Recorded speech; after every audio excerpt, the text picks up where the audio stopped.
असां मुंहिंजा मेहोगी मौसम ऐं बरसाति न सिर्फ़ु असीं इंसान आता हूंदा आहियूं पर हर जानदार पखी जीत ॼणा जानवर बि आता हूंदा आहिनि। बरसाति वसण खां पोइ ख़ासि करे असांजो थरखितो कोहमरी खां बि वधीक ॾेख ॾियणु लॻंदो आहे।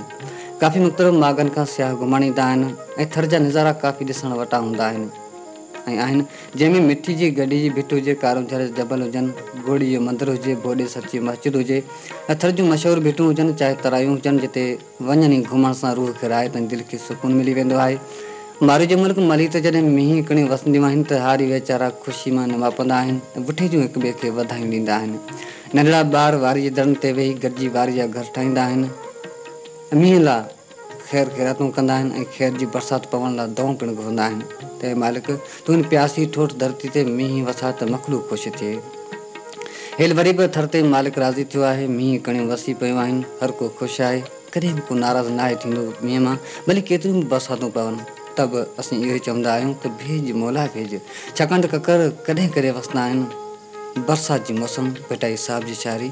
थर थुअर घर झूपड़ा ॿारण जिनी जो बू, थर थुअर घर झूपड़ा ॿारण जिनी जो बू, वुठा मींहं मली ते टहकी निकिता टू, राति बि मुंहिंजे रूह सुते साॻी सारिया।